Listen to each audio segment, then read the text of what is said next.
It's bike story night time. It's bike story night time. That's my new song. We have an intro song. I am looking for actual bike story night intro music, songs. Please send them my way. Happy to replace the recent current bike story night time. All right, we are going to go ahead and get started. But first, let's warm up this space with like some rounds of applause, some woos, you know. Let's go. Let's go. You're riding your bike. You're like that kind of woo, like woo. Yes. Thank you. Okay, that was a good practice. Let's go for real this time. What do you think? All right. I think that sounded a lot better. All right, y'all. My name is Valerie. In case we haven't got a chance to meet, I am the producer of Bike Story Night. I'm super excited to be creating this event, and I'm super excited that y'all came out tonight. We have a tight schedule tonight. We've got 5 featured storytellers, room for wildcard storytellers. That means you can sign up here at the event if you have a bike story night that you'd like to share, sort of like the open mic segment of the evening. We also have a segment for community plugs, and that's basically anything that you want to hype for the evening to other folks here at the event. It could be a volunteer opportunity, it could be, you know, an event that you're putting on, anything like that. I again want to thank all of you all for coming out tonight. It means so much to see this like really great crowd. I just want to note that we here are putting ourselves out as vulnerable storytellers, event organizers, special guests, Chumba, by the way. So, so please do us the favor of lending us your ears, keeping the chat to a minimum, because when you chat, other people start chatting, their cars are going on and everything like that, and it just kind of gets hard to hear the speakers. So I just want to make sure to say that right there. So please whisper if you have to have conversation with the person next to you. Definitely that, wanted to mention that. We have specials at the bar. If you did not hear yet, we have 512 IPA, discounts from radio. We've got discounts off of coffee and tea as well. Also, just a reminder, we are accepting donations. So with every donation, you have a chance to win. I think there's like 5 different amazing prizes. We've got some bags from Dispersed Bike Packing Company. We've got a print from Dangrissom. We've got a Bike Story Night t-shirt. We've got a goodie bag from radio. I think there's a gift card in there, coffee, and several other things. I'm sure I'm forgetting a couple of things. Patagonia also donated a really cool tote bag and hat. So thank you for all of you for donating and making this event sustainable. This is essentially a grassroots organization. We have a couple of people who have donated actual funds to help this event, but my time is basically like over 50% given. So y'all's support really helps out. That is my basic spiel. Please come up to me if you have any questions after I introduce to you our first speaker of the night, which is the featured bike nonprofit. At every Bike Story Night, we feature a different local bike nonprofit. We just want to help them get the word out. We think it's really cool that they're doing amazing things in our community, not just riding a bike, but really touching and impacting everyone in our community in all kinds of really cool ways. So it is my real honor to introduce you to Patrick Crowley, the organizer of Street Books ATX. Come on up here, Patrick. Give him a warm round of applause, everyone. This man is doing amazing things. You're going to have so much fun listening to his combo. Thank you so much, Patrick. All right, let's hear it again for Valerie. Valerie's a really sweet gal. I really appreciate her. Thank you so much. Thank you so much. I'm going to start out by talking about bike rides because apparently you guys do them. And I saw a young man there that had done the Register's annual Great Bike Ride across Iowa, an annual event.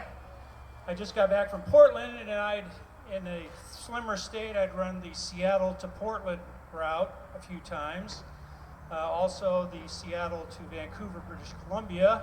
good bike rides. And for you real hardcore extremists, there is the ramrod, which takes you up through the pass. So a couple of Northwest rides, if you've never heard of them, you might really be interested in them. So I just got back from Portland, where they had a fundraising, well, it's not really a fundraising, they do it more as a community party event. And during their community party event, I swear, they had people that had dogs fighting. The city had put out a team from the water department that started digging with a backhoe. It was terrible. So let's hear it for Radio and Coffee. I really love this place. They got really good food, they got really good jams. And all you guys over there that really think you're not part of it, this is for you too. Hey, Radio. So I want to start with, and I know this is really going to fascinate the hell out of you people, but I'm going to start with history. And I see that you're all somewhat younger than myself, so going back to my theater days, you may have to suspend your disbelief. But there was a time in America when unemployment was very high, when everybody had lost a lot of money. It was known as the Great Depression. And during that time, poverty reigned supreme in America. And in certain parts of America, particularly Appalachia, in Kentucky and places like that, in rural communities, people had no access to books. And so Eleanor Roosevelt, who some of you may have heard of from history, got together with some people and they started a group called the Pack Horse Librarians, which were a bunch of ladies that rode horses into Appalachia with books to communities and basically went from community to community, sharing books and sharing stories, uniting people in a time when things were really, really rough. Now, sometime later, believe it or not, we were at war, and one you haven't heard of. This one was in Europe.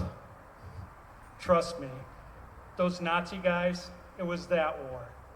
And during that war, people put together a book drive. There was actually a book drive to develop pocket books. Pocket books were distributed to the troops, and there were book drives in America. And Franklin Delano Roosevelt himself said, we give these books to the troops not just so that they can entertain themselves and take a light moment, but to remind them of what they are fighting for. Because books have that kind of power. And now you guys can get closer to where you're coming from, because I'm going to take you to around the millennium. And a guy named Gabriel Levinson was in Chicago. And he went to a bike manufacturer, Halley Trikes, and he said, you know what, I have this idea for a rolling library. And he had them custom build a book bike, which is, as far as I know, the advent of the current book bike movement in America. And he took that book bike out to Chicago parks, and he had a sign there that said, hey, need a book? And was distributing books to people, basically sharing the idea of community, sharing the idea of uniting people. And he was more of a radical than I am. Gabriel thought that he believed in authoritarian government, which is that authors would inspire people to resist things that they saw. And Gabriel actually moved here around 2010 to Austin, had his book bike stolen, that's a whole nother story. And he eventually ended up in Brooklyn, where he's a publisher, where he does the Anti-Book Club. Now all this stuff in a future world that you're probably more familiar with, there'll be an augmented reality where you can hit all these links and go on the internet and then find all these things. But there they are, they're laid out for you. So those are the things that were in my mind and inspired me. But in 2011, I saw a group in Portland, Oregon called Street Books, founded by a woman called Laura Moulton. Got a $500 arts grant from the city of Portland, and her idea was to do an arts project.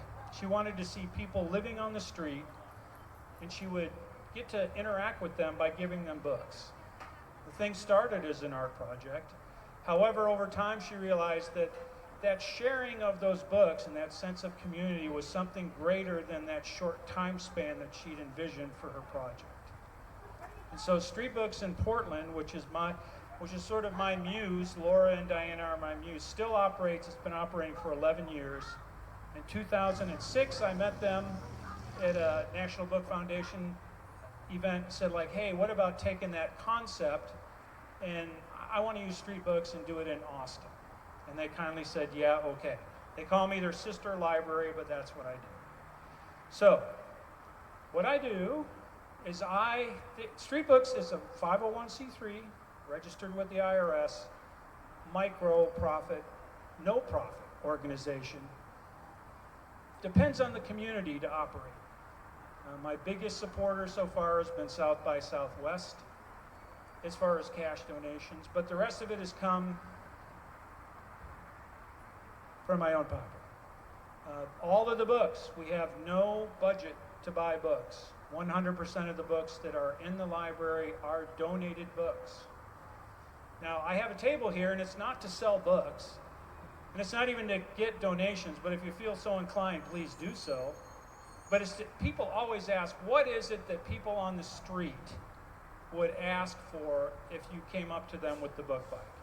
And so what I have out there is a pretty fair representation of the breadth of material, some of it pretty, comic books, which is just 20-minute read, look at the pictures, kind of take your mind off of stuff. Two deeper things. There was a guy this year that got very interested in Dostoevsky, and we did, he would read Dostoevsky, and then we'd have these long talks about, what he saw in them. And every once in a while you get those unique interactions, but the main thing is to do what I saw as the root of the library movement that started with the Pack Horse Librarians. And that is to build community by sharing a love of books. Now, I am a registered librarian, member of the Texas Library Association, member of the Association of Bookmobile and Outreach Services, but it really doesn't do anything for me because most of those people are in the book lending business. They work for municipal libraries. They work for large institutions. So what I have to stress to you more than anything else is what I see as the importance of reaching out to people, even in the outer community, and saying that by being a part of this, they have participated in something much larger than themselves. Now, is it a great story? Is it an epic story? Is it a James Clavell or a James Michener, epic that spans decades? No. But you know what? I think that the spirit of kindness and goodwill is something that we could use a lot more of in a time that seems, when I talk about wars and stuff that have happened before, we're in a time in our world that doesn't seem like such a distant idea anymore, especially if you read the morning paper. So I'd like to thank you all, but when I was in Portland, Laura told me you need to reach out to more people and say you'll work with them. You need more coalitions. The city does not encourage that type of activity between people that doing anything with the unhoused population. What we get is, like the movie, it's the usual suspects. You get about 5 guys up at the top that get all the money, and there are literally hundreds of organizations in the city. I'm not the only one that could use your support. So if nothing else, if you don't want to support me, if you don't find any merit in it, find another group. And can't stress this enough, it's not about your cash. Although cash is definitely something you require these days. But your time and your commitment will mean much more than anything else. So if you ever want to go out on a book shift, to see what it's like to be a street librarian with people that are unhoused, I could think of an event coming up, a pop-up resource center that the county runs would be a good opportunity for you to come show up at a place and see what's going on. I'm at the table. I'll be around all night. If you'd like to talk with me, there I am. I have 14, 13, 12. There you go, Valerie. 10 minutes. Cheers.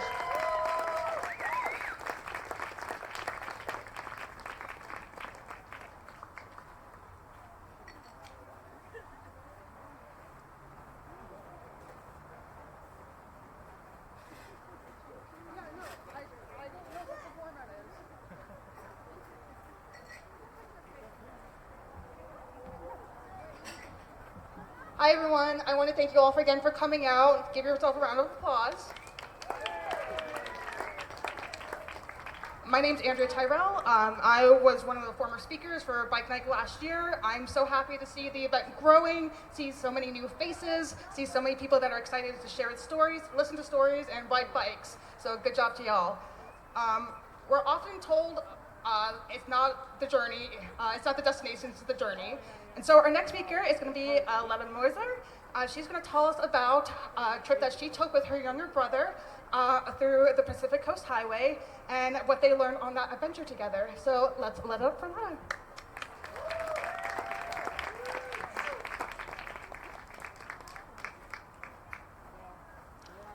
I thought you were dead is the first thing that my little brother tells me when we meet up to start our Pacific Coast Highway trip. This is because I'm a day late from our meeting spot. My little brother's a lot younger than me, and he wanted bragging rights to start in Canada and go down to Mexico. I'm a lot older and I have less time on my hands. So I tell him, I'm gonna meet you in Tillamook along the coast of Oregon, and I can pick up with you then. But I kinda got lost the night before, and it's summer 2010, so cell phone signal, I think I was in a bad patch, so I couldn't communicate with him. But it's clear that from the get-go, we're not off to a fantastic start. And I really have high hopes for this bike trip because I'm 30 at this point, my one younger brother is 21, and we've never really had bonding time. I was out of the house or had very different interests when he was really growing up. And so this is kind of the first time that we are both interested in the same thing and able to do it. We have the time and we're both kind of adventurous. So I have all sorts of hopes that the next 5 weeks to cover these 1,300 miles is going to be like our friendship bonding launch for adulthood. It's very clear, very fast that we didn't exactly communicate what our intentions were. So there's two immediate setbacks as we roll out of Tillamook and into the misty weather of Oregon. One is the Pacific Northwest summers are cold, like proper cold. And I totally did not account for this. So my little brother Vinny, who's living in the area, packed a single sleeping bag. And while, again, I want this to be a great bonding experience and kind of make up for the 2 decades of torture that I might have offered him when he was younger, I find myself stealing this single sleeping bag from him when it's night so I don't freeze. So the torture is kind of continuing. So that's one setback. I'm not helping myself like build great bonds here.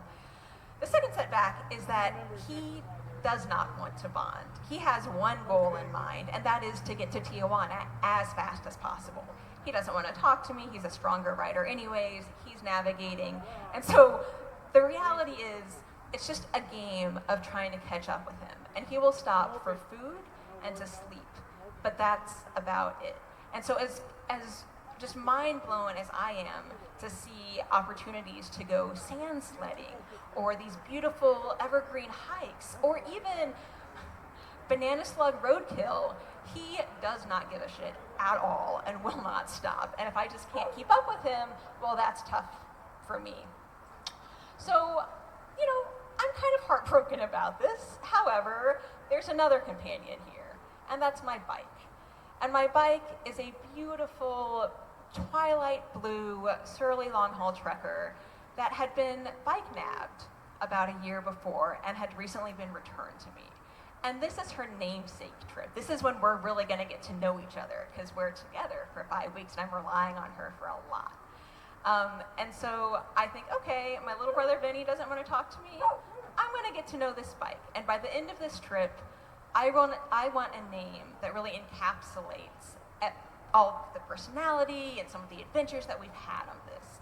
So as we make our way down the coast at a much faster pace than I ever expected to, I look at street names and I look at any shops that we pass and I just kind of make a mental list of, would that fit this environment? Would that fit kind of the ethos of what's going on here? So as we go down Big Sur, the word in my mind is like, Geronimo! I kind of tucked that into my mental, bike naming list. There are a slew of misadventures with Vinny, my little brother, including kind of riding through wine country, but not actually making it to any of the vineyards because he wouldn't stop, and then getting local wine from a grocery store only to drink it like in a back alley right outside the grocery store. So really diminishing the whole, like, we're in this space, let's make the most of it environment. But I'm going to focus on one misadventure in the interest of time here. We're sketch camping to be cheap functionally, and so my little brother Benny has taught me about this, and we're camping on land that no one really wants us at, but probably won't intervene. In Oregon and Northern California, this is not a problem. There's a lot of space, there's not that many people. We can find a hill, we can find a space far enough from the road to pitch the tent and not bother anyone, and no one's gonna bother us. When we get into California around the cities though, this becomes a lot bigger of a problem because there's a lot more people and there's a lot fewer roads along the 1 and 101. And I suspect our patience is probably wearing a little thin by that time too. Vinny has a saying that he refuses to pay money to sleep outside. He's a staunch hobo in that way. And so as I can appreciate this very much, I'm also like knowing where we're gonna sleep. And after a particularly hard day, we're using paper maps, I see a state park up ahead and say, I will pay for this. I am happy to. Let's just stop and see if they have room. And I finally wear him down. He's like, fine, but I'm still saying I never pay to sleep outside. I'm like, your secret is safe with me, and which it is, as you will soon see. So we roll into camp and say, all right, you have any spaces? No. Everything's closed. And sometimes the state parks in California have specific hike and bike spots. We're like, any spots for that? And they're like, no, we are all full. And I don't know what we ran into, but it was a big event in the area.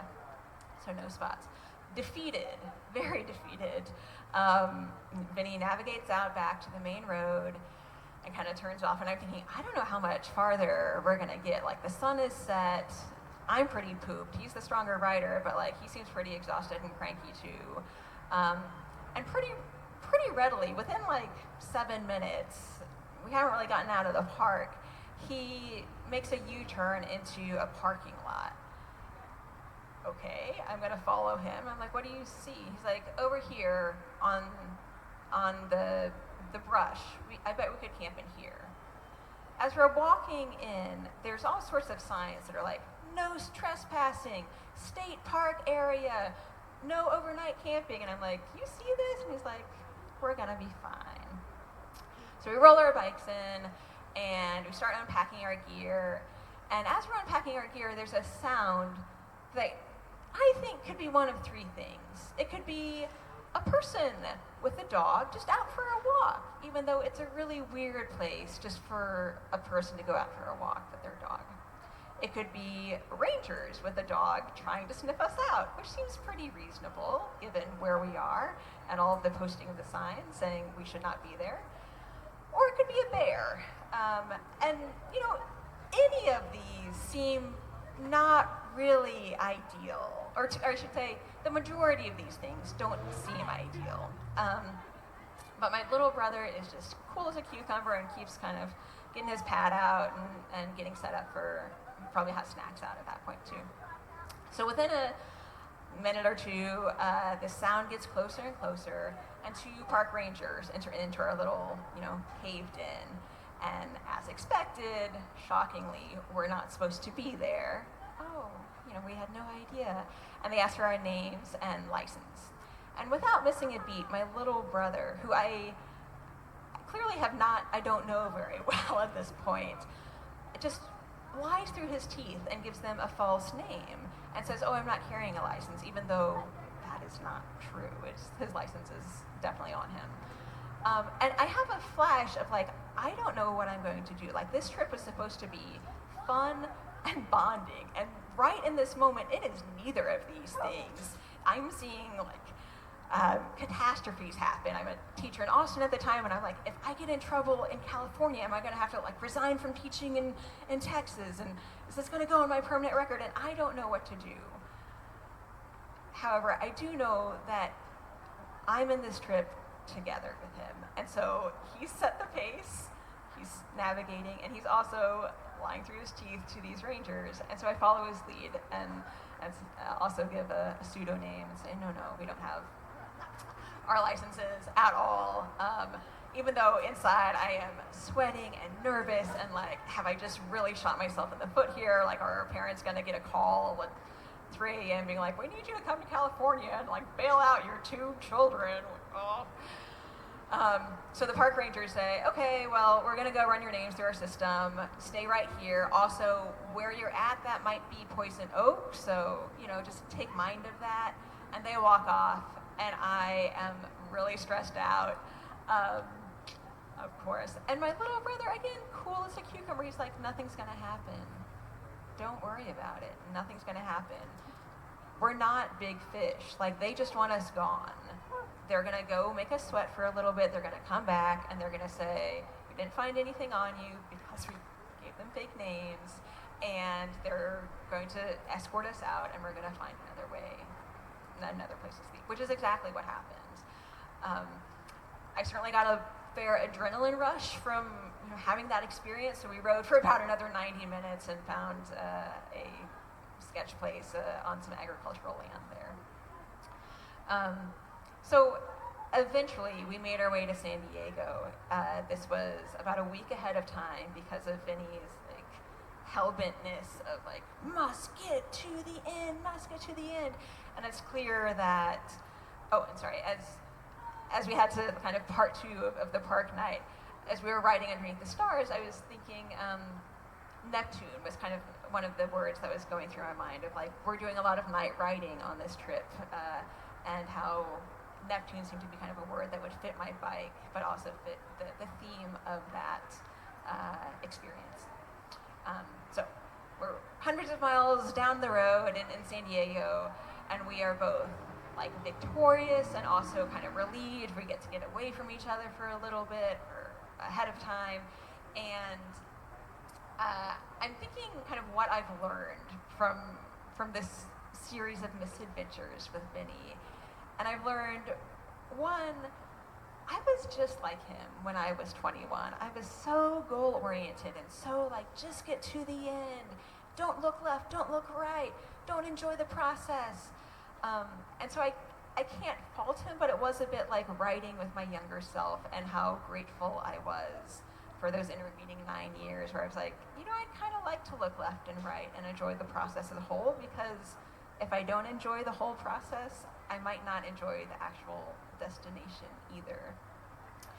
I also learned from Vinny not to be so fearful, to take some calculated risks and be like, I'm probably small fish in this, and this probably won't have any kind of negative consequence within reason. There's that. And I hope that Vinny learned to, appreciate siblings a little bit more. That's still up for debate. But at the end, I did get a really great a series of names for my bike, which is Cleopatra, Neptune, Geronimo, and I feel like that really encaptures kind of a little bit of everything. If you want to like go fast down hills, let's go Geronimo, or like for nice night riding, I feel like it's a nice Neptune, and Cleopatra just seems like a real badass, ready to take on anything. So those were my lessons of the trip, and then we each went to Tijuana and had our victory pictures, and then went our different ways. It has not been the bonding experience that I thought it might have been, but we do still look back on that trip and tell stories and poke fun at each other of it. So what are siblings for if not that? Thank you.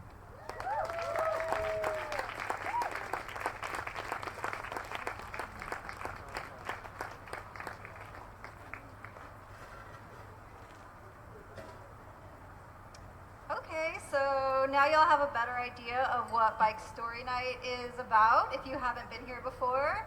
How many of y'all are here for your first time? What? Oh my gosh. This is our 12th Bike Story Night event. We usually have about 3 to 4 every year. We also have a camp out, so go to our website. There's details on that. It's November 18th. But I'm so glad to see a lot of first timers here. How many of y'all have been here to Bike Story Night more than twice or more? Oh, so lots of new folks, amazing. Okay, cool. I just wanted to hop on before our next storyteller and remind you that now that you have an idea of what the Bike Story Night kind of vibes are, we do have a wild card segment. If you have arrived and you feel like, you know what, I do have a bike story, oh my gosh, I completely forgot about this time.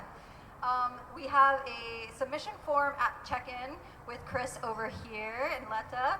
So go ahead and snag one. We've got pencil as well, so you can write down your story synopsis. You've got 5 minutes to share your story as a wild card towards the end of the evening.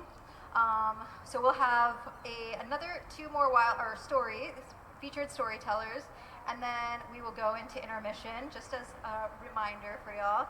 And then we'll have another story, wild card, and then we have a super special segment later in collaboration with Chumba, our special guest. We are showing a sneak peek at the Strumkeys single speed Scotland trip, highlights from their trail ride race. And then we have a super special feature film called Stronger Together, featuring another one of the Chumba team members, Alexandra Houchin. If you haven't heard of Alexandra, you definitely need to check her out. You're going to learn more about her tonight, but that's just another quick FYI for you all. Thank you so much for your attendance and being such an awesome crowd so far. I'm going to let the next introducer take it away and introduce you to our next speaker.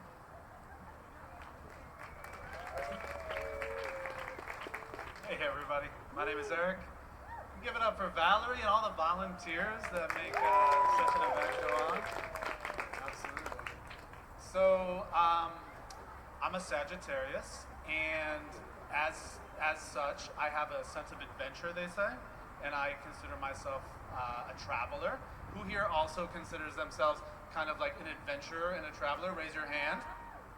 Yes, so if you have traveled, if you have adventured, you are familiar maybe with the concept of trail magic, right?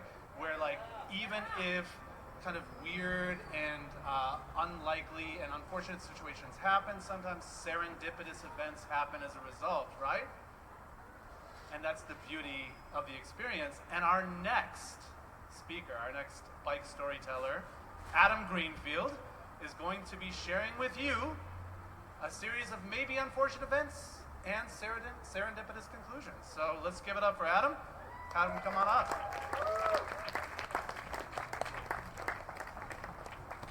Okay, good evening, everyone. Nice to be with you. I've been bicycle touring since 2008, when my first trip in Montana. This July, my wife Amy and I biked across Spain and Portugal with 2 friends, Ben and Dana, and this is the group of 4 right here. So we biked from San Sebastian in northeastern Spain. And by the way, during this talk, you can whoop if you've been to any of the places I'm mentioning, okay? So anyone been to San Sebastian? Okay, everyone else needs to go there. So we biked along the north coast of Spain to Santiago de Compostela, along the Camino de Santiago pilgrim route, and then down the west coast of Portugal to Lisbon. Okay, good, Lisbon.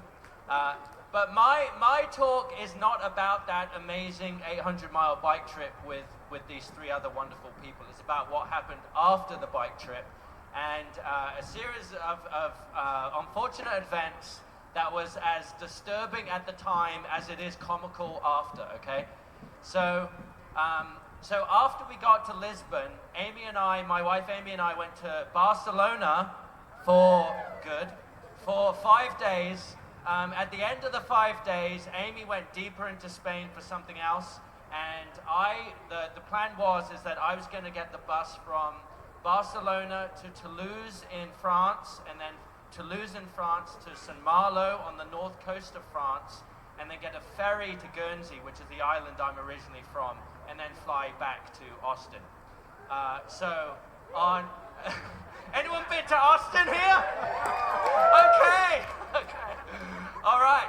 So on August 5th, Amy and I parted ways. I biked to the Barcelona bus station and then got on the bus with my bicycle and got to Toulouse at about 6 p.m. At 11 p.m., my next bus showed up, which would take me across the entire stretch of France to the northern coast of France to Saint-Malo. Is anyone here familiar with French customer service? Okay, so I think you know what's about to happen. So this bus shows up, and the driver gets out and then just looks at me and says, "No, you're not getting on this bus." And I'm like, "Why?" And he goes, "We don't have room for your bike." And if this had happened in the US, the guy would have said, "I'm so sorry, here's a number to call, we'll give you a refund, this is awful, I'm so sorry, I apologize." But this guy just said, "No, no," or no. And I was like, what? So the bus just left. And it was 11 p.m. And luckily there was some other guy there who was also American, whose French was better than mine. And another bus was coming in an hour that would take us roughly to the same place as Saint-Malo on the north coast of France. So the bus shows up at midnight, and the driver gets out and he says to both of us, "Sure, I can take you. It's 80 euros each. I can only accept cash." And I opened my wallet. I had 20 euros. And I said, "Is there an ATM close?" And the guy said, "No." And so I remember the look of that other American guy, an equal mixture of relief for getting on the bus and pity that I was being left in Toulouse with no plan whatsoever. I had no idea what to do next. So the bus left, and this is a very depressing situation. So I went to the train station next door, and I crouched outside the train station trying to get a Wi-Fi signal to book another bus and to rebook my ferry to Guernsey. And as I was booking it, it started raining on me, and the raindrops are, spreading out on my iPad. And then a dog walks right past me, lifts its leg, and pisses right next to me. I'm like, fucking perfect, okay? So this is very depressing. The Wi-Fi signal kept dropping. It took me 2 hours to book another bus for 8 a.m. the next morning and book another ferry. So from 2 a.m. to 4 a.m., I just wandered like a ghost around Toulouse, which is a very beautiful city. It's gorgeous. Half of it's car-free, fuck cars. And it was incredible. It was incredible. But I couldn't walk around Toulouse forever, so I got back to the bus station at 4 a.m. and I got out my sleeping bag and I slept next to the river, indistinguishable from the other people hanging around there at that time. It was very depressing. The bus came at 8. I was sweating bullets because I didn't even know if they were going to let me on this bus with my bicycle because they might not have space. And thank heavens they let me on the bus. So I got the bus to Rennes in the north of France. I camped there that night. The next morning, I got the train to Cherbourg, which is where my rebooked ferry was going. After I got on the train, by the way, this is very logistical. I'm just realizing this now. So as I got on the train to Cherbourg, I checked my email, and my email said, "The details of your ferry has changed. Now you're going from Saint-Malo and not Cherbourg. That's 200 kilometers away." And I was like, what the hell is going on here? Why is my ferry suddenly 200 kilometers from where it should have been? And by this point, I should have been home yesterday. So I jumped off the train, got on another train, got the train to Saint-Malo. I got to the harbor, and the harbor was completely empty. There should have been cars lined up to get on this ferry, and it was completely empty. And I stood there scratching my head for a second, for 5 minutes. And then it hit me. Wait a minute, that email wasn't about my ferry being relocated to another town. It was about the previous ferry that I'd missed. And in fact, my actual ferry was still going from the place I had just spent an hour going away from. Does that make sense? So I raced to the train station to try and see if I can make it 200 kilometers to Cherbourg. And at this point, I was very stressed because this should have been a day-long trip to get home to Guernsey. And I got shouted at again by the French customer service, and I realized I wasn't going to make it. So I went to the nearest beach and just collapsed on the beach, and I was very forlorn, and it was very depressing. But it turned out there was a ferry the next day going to Guernsey, so fine, whatever. I rebooked. Later that day, I biked to a campsite. They were full. I had biked 10 miles to get there. Then I biked to the next campsite. They were full. So I was like, screw this. So I biked down a random French country road and bumped into the first woman I could find. And I said, can I just camp in a field somewhere around here? And she said, oui, you can camp in this field over here. So I spent the rest of the day camping in this field. At night, I was sleeping beneath this incredible Milky Way, beneath the stars in St. Malo. It was beautiful. And the next morning, I biked to the harbor, got on the ferry to Guernsey, where I'm from, and it was beautiful. So I was there for 4 idyllic days. And, you know, overcoming the stress of this incredibly bleak, stressful trip that I'd just been on from Barcelona to St. Malo.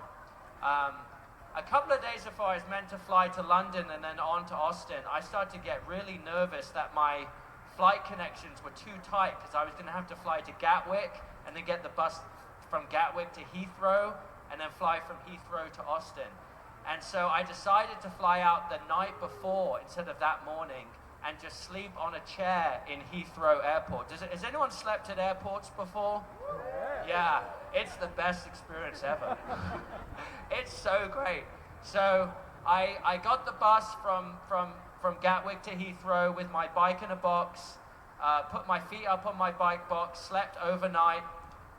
The next morning, so I got there at 10 p.m. The next morning, my flight was meant to go out at midday to Austin.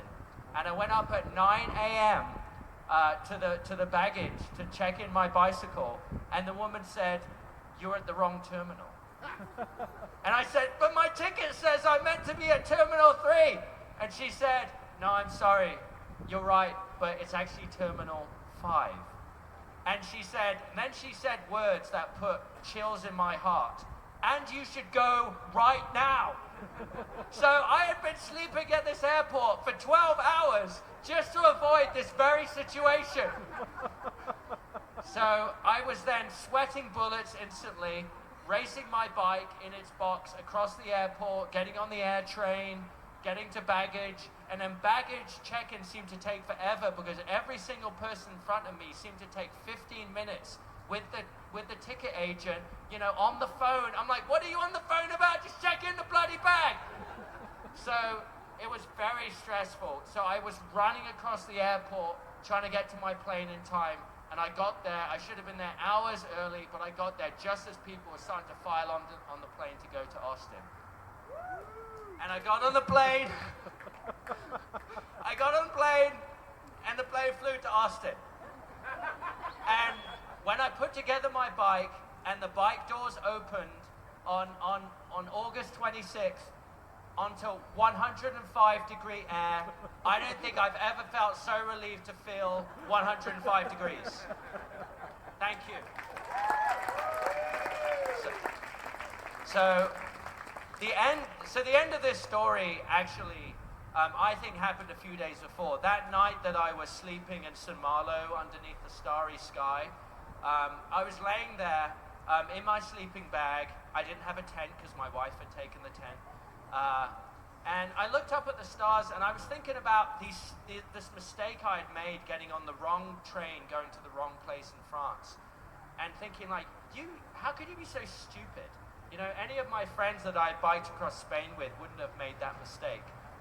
But then I looked up at the Milky Way above me and then I thought, wait a minute, who are you to think your problems are so important that you should feel locked in your mental prison of pity, when above you is the full enormity of the universe, when you have the whole globe around you, the entire fabric of existence available to you for the short period of time you're alive on this earth.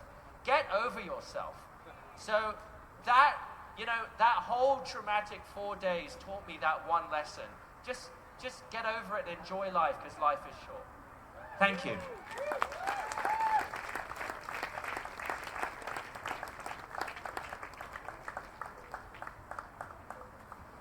That was awesome. Thank you so much, Adam. All right, I am super excited to be the introducer of the next storyteller, who is fresh off of ACL lawn. Carlos Perez has become kind of a friend of mine. We've ridden bikes a few times before, and he's told me that he has a bike story before, and he's come to a couple of bike story nights, but I'm glad that he's finally coming up to share his story on why he moved here why he decided to move to Austin from Puerto Rico. Of all the places in the world you could move to, he came to our city, and I'm so glad he is here, and I hope that y'all get to meet him later during intermission as well, because he's awesome. Carlos, come on up here.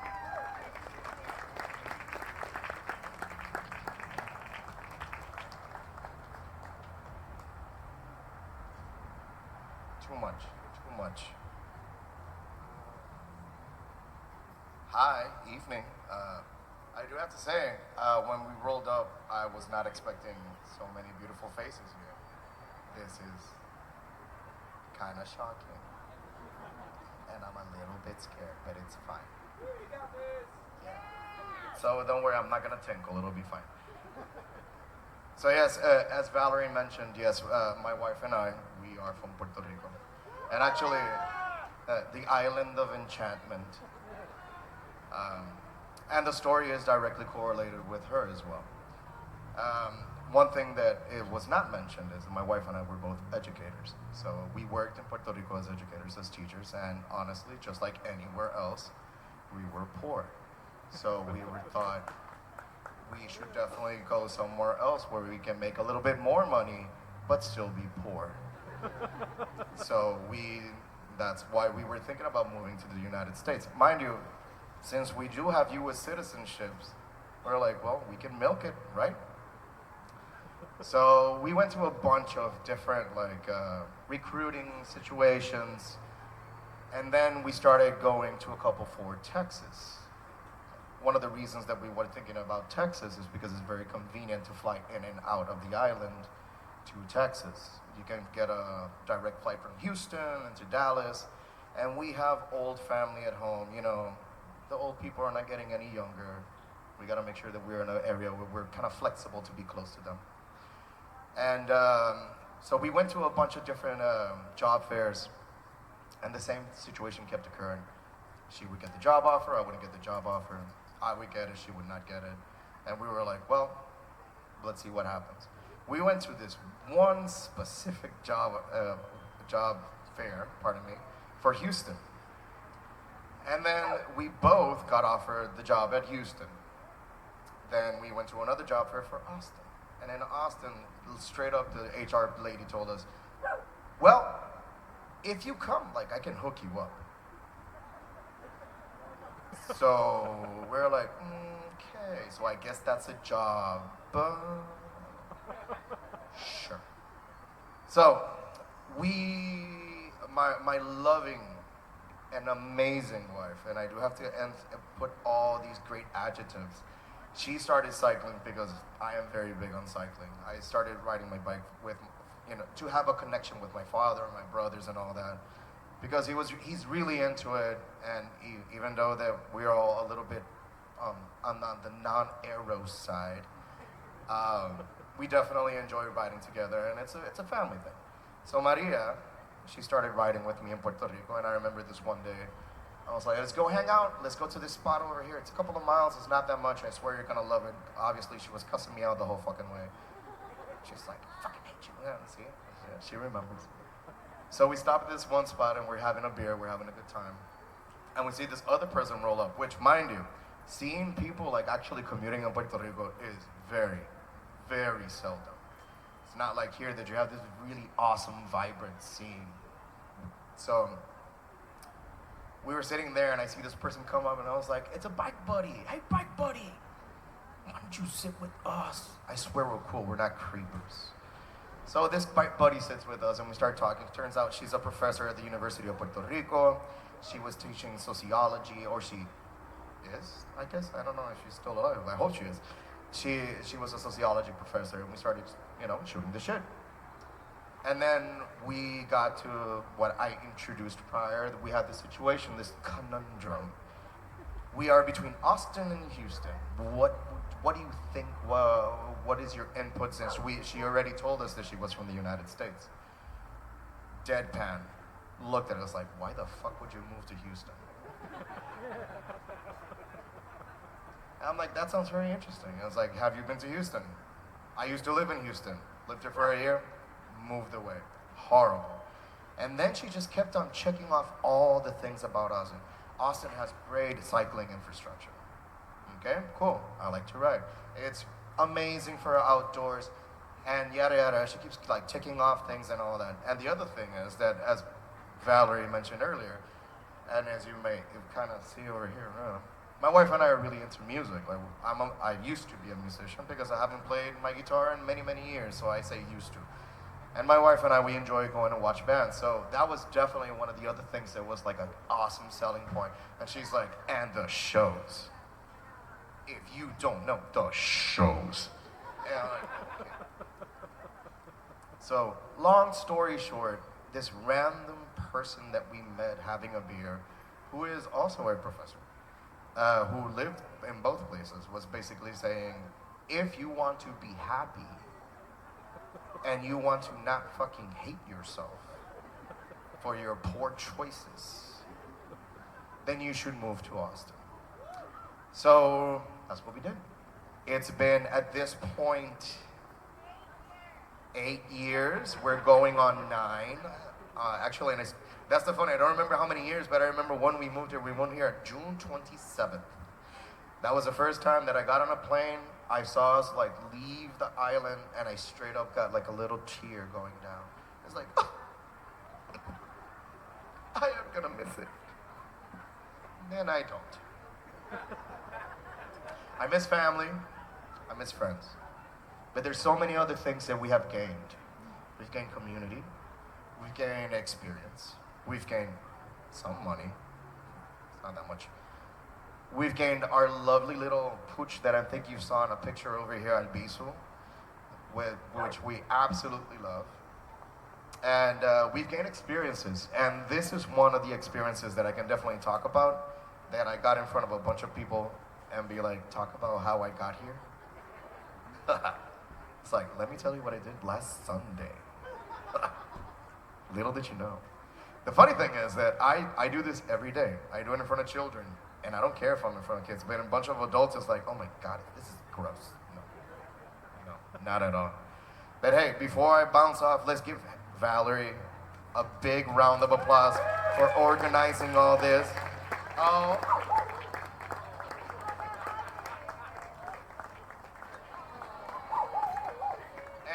And this is the Fluffers. This is Albizu. He's in puppy jail right now. He's in puppy jail, but he's a good boy. Anyway, thank you all for your time. I appreciate you guys very much.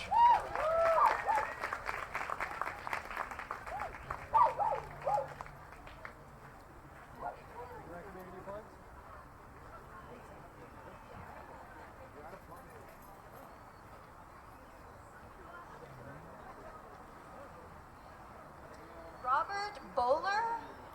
Robert! Hi. Okay, I want to introduce Robert Bowler really quickly. He's going to help me. Come on up here. Come on up here. As I mentioned earlier, we have. Very important. We have wild cards, so if you think you have a story to share, please get a story submission for wild cards.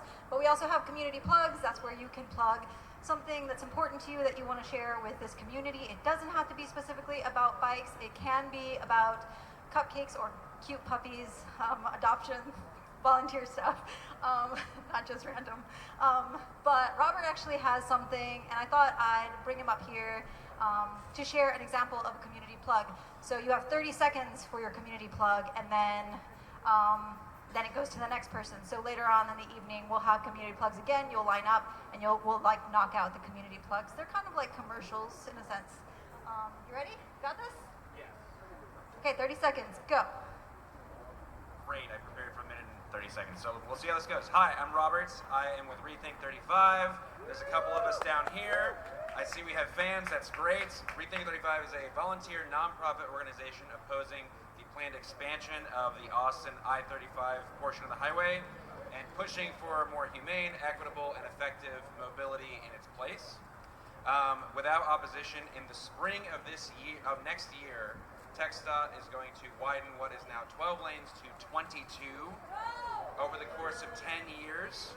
Obviously, this is going to make pollution and lots of other things worse, but counter to what you may expect, it will also make car traffic worse and obviously make it harder to bike around Austin.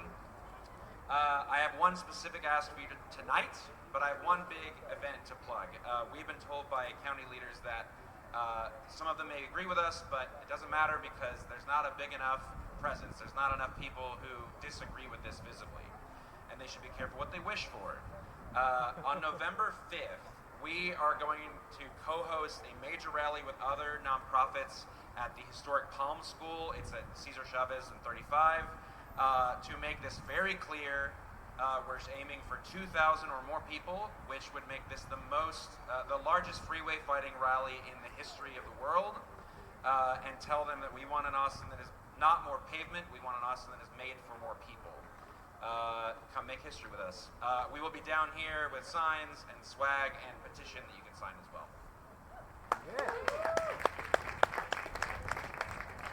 Thank you, Robert. All right, I hope you all have some community plugs as well towards the end to come up and share with this community. This is your opportunity. I know that you have volunteer opportunities for sure. There's got to be that. There's got to be events or things that you want to hype up. 30 seconds on the stage here. How's it going? Good? You guys? Cool. Just a reminder,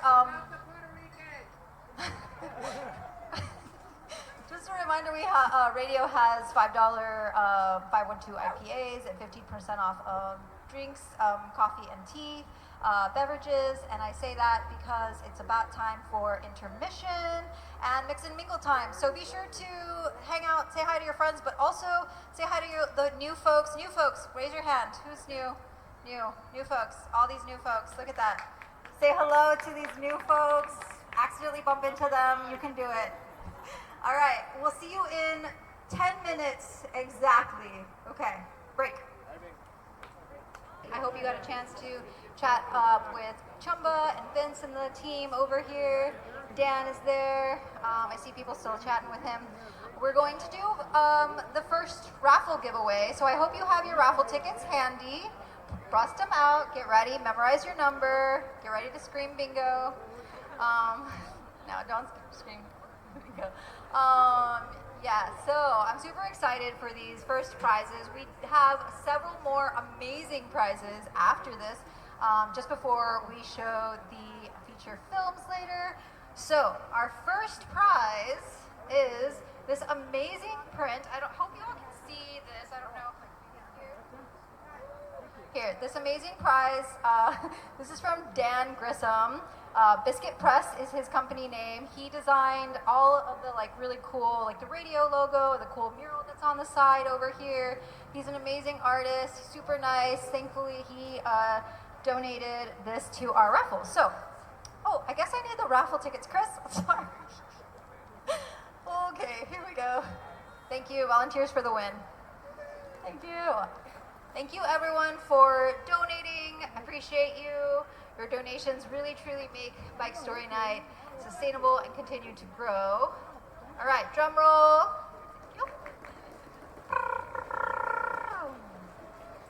Okay, this is going to be a fast one, all right? Whoa, this is double. This is interesting. Okay. 564188. 564188. 2.5 times. Okay, we'll give you 564-188. We're gonna go back to you in 1 second. 564-201. 564-201. Okay. Yes? All right. All right, come on up and get your prize. 564-188. 564-189. That's so weird, this like double ticket. Okay, got a winner for the print. Let's do a winner for another, for this amazing tote bag from Patagoniaaustin located on South Congress Street. We do have folks here if you wanted to chat them up about anything that's going on at Patagoniaaustin. Just say, and Jess over here could probably give you some info. They're an amazing company, as you know, Patagonia. 564-191. Yes? 564-191? Are you coming up to the stage? Yeah? 564-191. All right, you get this lovely tote and hat. And hat. Oh yeah, yeah. Yes, it's a combo. We have great prizes here. Okay, Liz, yes, this is your prize. All right.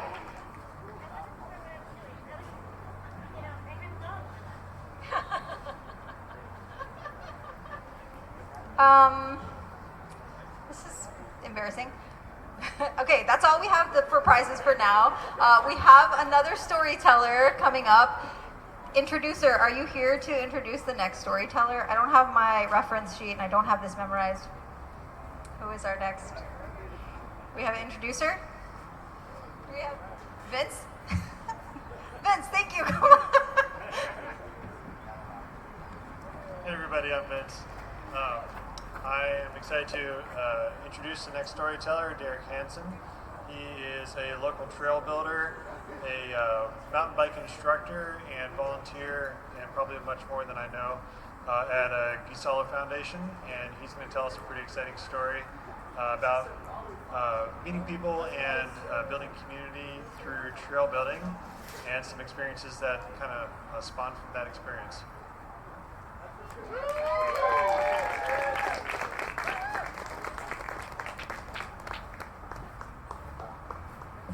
All right. Thank you, Vince. What's up, South Austin? Woo! What's up, hoodie weather? Right? Yeah. So I live up in Northeast Austin with my wife Bonnie and our dog Toby. And it's a little different, but there's some parallels. Down here in the South, you've got Chumba cycles. Let's hear it for Chumba. And we've got Woom. Also very respectable. Not Thai, but nice, beautiful kids bikes. Down here we've got Radio Coffee. Let's hear it for Radio. We do not have any coffee houses up there at all. We have a really good taco trailer around the corner next to like the junkyard, and there's some dogs and let's see, we've got the Violet Crown Trail down here in the south. Anybody ride the Violet Crown? Yeah. Woo. Does anybody ride on the east side the South Walnut Creek Trail? Yeah. So that's gonna be part of today's story. For me, the South Walnut Creek Trail, it's not only my daily commute, but it's kind of like the central artery of all adventure and crazy, wild, weird shit that's happened in my life. And I've lived in Austin about 18 years, so to say that it's, the last 6 years have been pretty intense over there.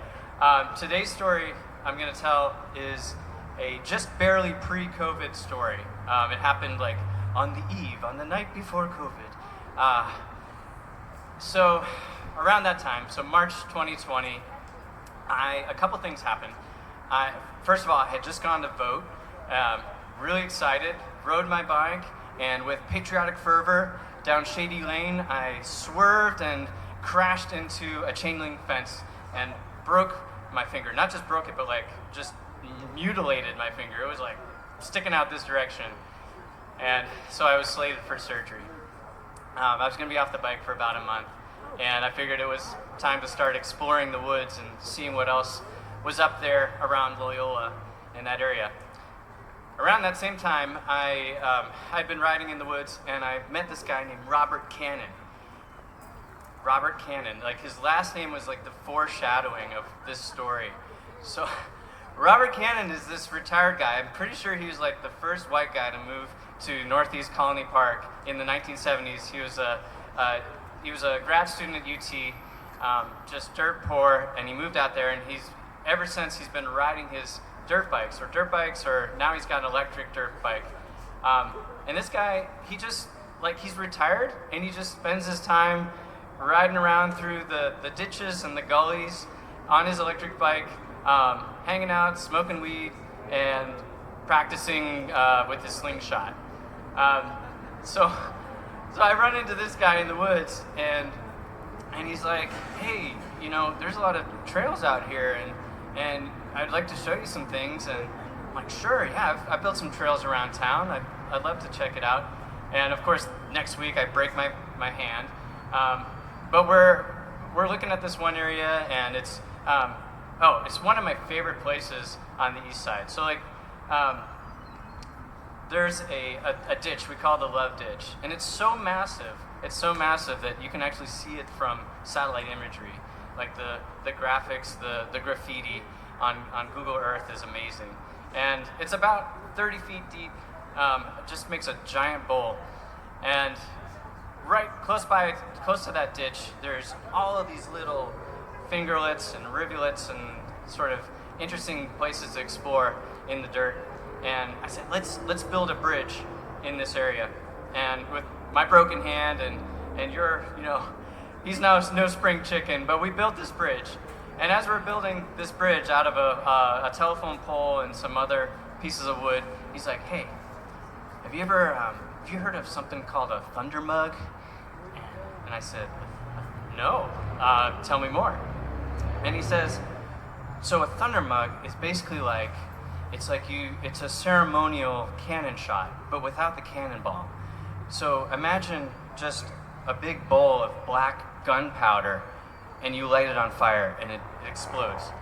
And I said, that sounds great. He said, but wait, I do a little bit more with it. I like to put a gallon of gasoline on top of it, just a jug of gasoline to explode. And I said, wow, that really sounds spectacular. I would love to see that. He said, well, I'll get my materials. You get some friends, and we'll go to the love bowl, the love ditch, and we'll blow this thing up. And so a few days pass. I get a text message from Robert. He says, hey, I've got this stuff. Can you get some of your friends together, and we'll go blow this thing up. And so the next Thursday, it was like Thursday, March 12th, right before COVID. And I get some of my friends together, my friend GP. Robert's coming on his dirt bike. My wife and I park over in the Crystalbrook neighborhood, so this is where geography gets important. There is let's see, if this is the Walnut Creek Trail over here, kind of Menchaca, the Walnut Creek Trail becomes an old rail bed. It kind of swerves away from the rail bed and the Mocan, which is another issue. Rethink 35 knows about all that. The Mocan is an old railroad bed that TxDOT wants to turn into a highway. But anyway, so that there's a point where the South Walnut Creek Trail diverges. It climbs up towards the power lines, and the rail bed continues. The rail bed continues right by the Love Ditch. So my friends were riding up from the south, from the driveway series. I walked across the creek from the other side with my wife through all these sort of dark, these little trails. It's about pitch black by now. Robert shows up on his dirt bike, and he's got this glowing glow-in-the-dark helmet. And he tells us, y'all should sit kind of up there, away from what I'm about to put together. And so this love bowl, it's like the spillway, the relief valve for the whole Walnut Creek, the actual Walnut Creek. So when we have a storm, a gush of water, it all blows over the top of this kind of levee or concrete dam, and fills this valley, and it all sort of dissipates so it doesn't go into the adjacent neighborhood. So we decide to sit up on top, me and our friends, and Robert proceeds to go down and set up this thunder mug, and he tells us, sorry guys, I could only get a half-gallon jug of gasoline, so it's not going to be as big, but it should. Oh yeah, you can see some of the imagery right there, but it's going to be great, trust me. And so he lights the fuse. We see him, roll away on the electric bike, and we're just sitting there kind of waiting. And about 30, 45 seconds later, it's just like instantaneous, like nuclear, just like it was like we had just been slammed with like the heaviest pillow fight in our chests. It was like, whoa! And then it was a fireball in the sky, and it was gone. And we just sort of we're just stunned for a moment, and then we just start laughing hysterically. I don't know if we have video of it, but it's pretty special. And we're just laughing hysterically. What just happened? What the fuck was that? And then it was over, like a split second. I had noticed that there was some helicopter activity, but that's not unusual for our neighborhood. But that becomes important in a second. So we pack up our things, like it's over. It's like that was amazing. I can't really top that, but we did go into the forest. I was like, hey, check out this bridge that we built. Blah blah blah. Ride it through the dark, and then we were like, well, I guess we'll go home. So my friends rode off their bikes onto the rail bed. Robert rode off on his dirt bike, and Bonnie and I started walking through the woods. At this point, there are two stories that are happening simultaneously, and we're completely unaware of each of them. So Bonnie and I are just sort of walking along through the woods up on these dirt spines, and you have to imagine, like, to either side of you, you can fall 10 feet down into these dry creek beds. And we notice, at some point, I notice, like, there's this guy, like, an older gentleman down in, like, the bank, like, down in the dirt. And so we start to help him up, and I'm like, it's weird. Like, it looked like he was wearing gray pajamas, and like he was missing a shoe. He was really out of sorts. I thought maybe he knocked his head, had a slight concussion. And so we help him up, and we're walking him out of there, and just trying to learn more about him. Like, he's really sweet, just really gentle, and his name is Jaime Sandoval. He's a doctor from Corpus Christi, and I'm telling Bonnie, like, hey, you should call 911 to make sure that we get him some support. It seemed like maybe he wandered off from maybe like an elderly support home, or left his family and got lost in the woods, because this is like a crazy dark labyrinth of trails. So we walk a little farther. We're talking to EMS on the phone. We're sharing some information. We cross the creek, and as we're climbing up the other side, we start to notice, like, there's some activity up in the brush in the woods, and sure enough, these U.S. Marshals emerge, and we tell them, hey, yeah, thanks for coming. Like, we thought it was the police. Like, we thought it was the police, but it wasn't. It was a little different. And we said, yeah, we're on the phone with EMS right now, and we're helping this gentleman. And they said, yeah, that's cool. And they just, like, hung up the phone call and said, we'll take it from here. Jaime, come with us. I'm like, what the hell just happened? So some Google searching later, I discover this doctor was actually had well, it's complicated. He had been charged with some misconduct as a doctor regarding female patients down in Corpus Christi. He had lost his license. Those charges had been dropped, but then he fled to El Salvador, and then marshals had gotten him there, and he'd taken him back. He had also been involved with like a vehicular assault. That part of the story is kind of dark and disturbing. We're just like, whoa, like he just seemed like a guy who was lost in the woods, and we were just helping him out. Anyway, unbeknownst to us, the other side of the story, and I'll try to wrap it up. I know I'm getting the hook here, but the other guys, they were riding out, and all they saw was police lights coming down the trail. So they thought that they were getting pursued from the explosion in the woods. So they turn off all their lights and they start bolting up the hill, going the other direction, thinking they're being pursued by the police.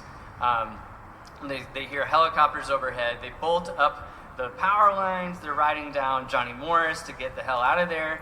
And later on, we talk, we're texting, me and GP. I'm like, GP, you'll never believe what happened in the woods. And he's like, no, you'll never believe what happened in the woods. I'm like, no. And so we put our stories together, and I told him, dude, like, no, they weren't chasing you. There was a fugitive in the woods, and he had an ankle tracker and everything.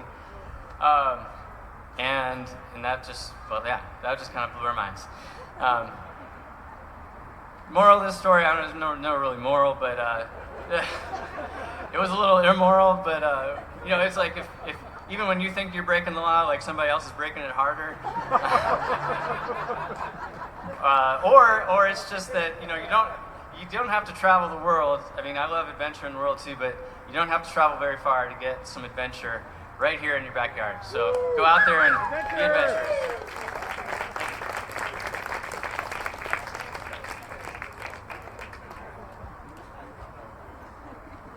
That was really fun. Thank you so much, Derek. All right, y'all. Speaking of fun, we are going into the wild card. The wild card segment of the night. Super excited that all the wild cards that were submitted tonight are all female identifying. I want to reiterate that hearing female stories is extremely important. So if you have a female friend who maybe has mentioned they have a bike story, please nudge them. We need to hear more female stories everywhere in the world. So thank you to those who have signed up. We're going to go ahead and accept all of the 3. We usually do about 2, but we're doing good on time. This is also my 2-minute skeleton finger. If you're wondering what's going on here, you have 5 minutes as a wild card to share your story. We might let you slide into the 6-minute, but try to keep it to 5 minutes as a wild card because we do have other things in store for tonight. So the 3 wild card storytellers are Christy Vella, Kelly C, and Daniela G. Our first wild card storyteller is Kelly C. Give her a big round of applause. I'm sorry, Kelly! Kelly, oh my God! Kelly does not identify as women. You're gonna laugh when you hear my story because it's kind of. Thanks, Valerie. Jordan. My name is Kelly. I've lived in Austin 40 years. The last 10 years with my wife, Dee Dee. We decided, let's blow this popsicle stand. So we moved to the Valley, where Dee Dee was born and raised. And I want to give a plug for riding in South Texas. There's an amazing cycling community, and there's mountain bike community, there's a gravel bike community, there's road bike community, social community. It's amazing, and that was one of the reasons why I was so gung-ho to move down there. But like many of you, I have multiple bikes. I have a road bike, I have a gravel bike, I have 2 mountain bikes, I have four beach cruisers. And so when we moved, I was like, I had to put one of my cruisers in a friend's storage. And so a few weeks ago, we came to Austin. I've got grown kids here, so I come periodically to visit them. And I thought, I'm going to grab my beach cruiser. So Dee Dee took me to the storage unit, and I grabbed my beach cruiser. I said, I'll just meet you back at the Airbnb.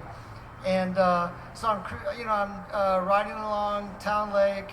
I've been here a while. Some people call it Lady Bird Lake, but it's always been Town Lake to me.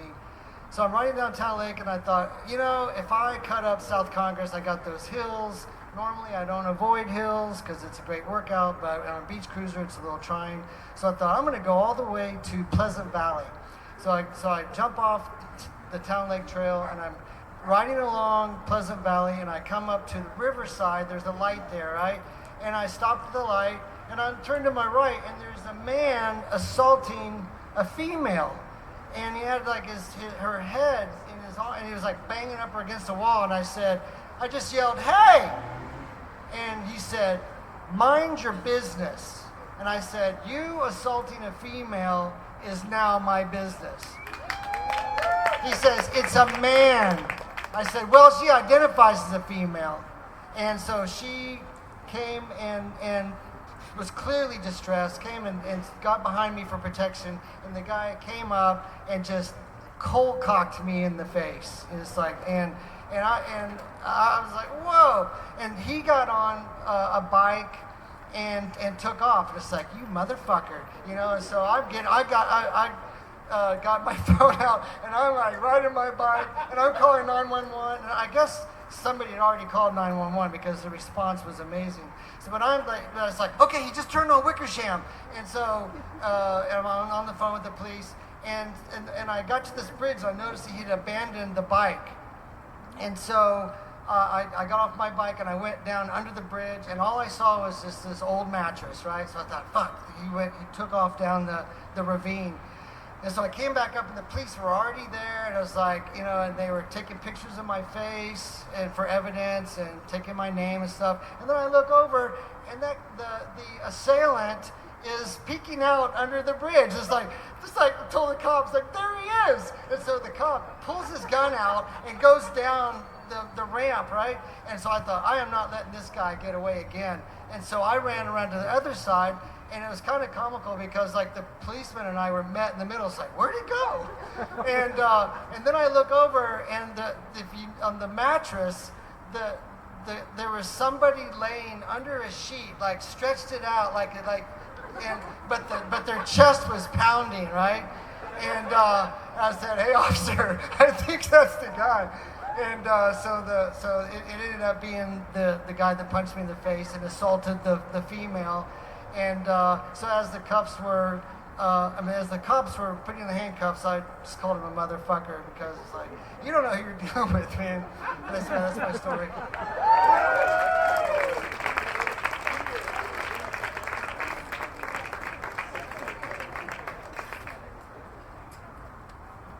Again, my bad. Sorry, Kelly.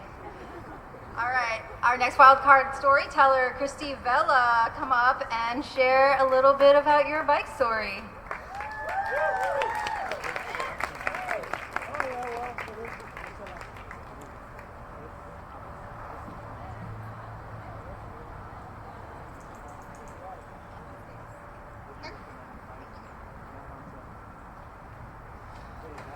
All right, I'm a little nervous, I have anxiety. So actually it pertains to mental health and cycling community. So it was March 1st. I was at the BMX Roundup. I wasn't really a cycler yet. And I met Willie Benoit from Captex Cruisers. And it turned out our families were from the same area in Louisiana. We struck up a friendship. I was there with some other friends who were also Captex Cruisers, and they convinced me to buy a single-speed SE bike. So on March 3rd, 2020, on my 45th birthday, I bought a bike. I rode with Captex March 5th, and I don't know if y'all know about Captex Cruisers, but they're all single-speed bike riders, and they ride like 30 miles.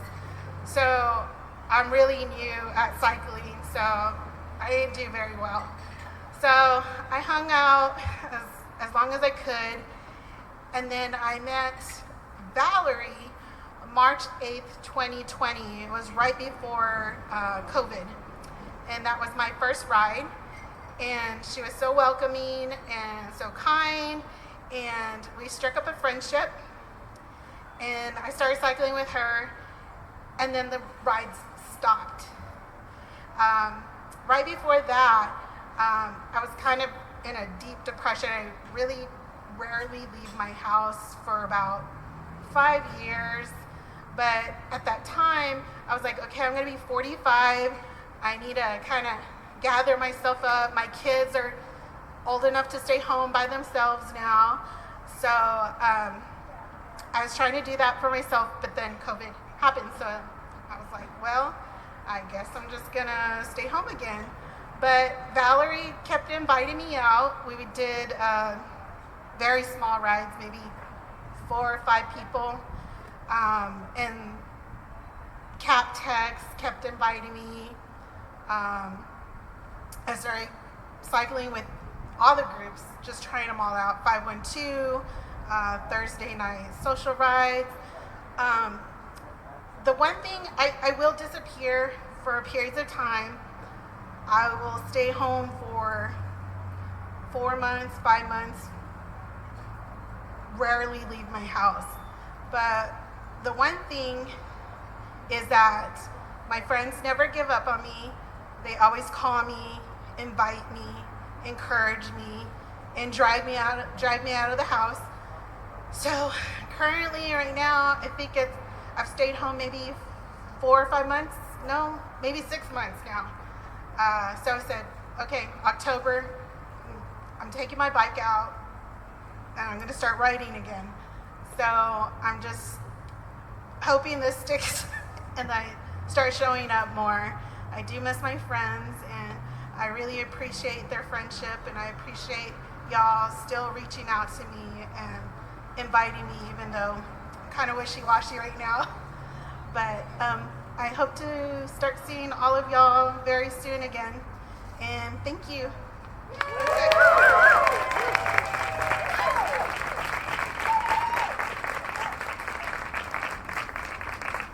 Okay, Christy, I'm gonna call you tomorrow. No pressure. I do seriously love that.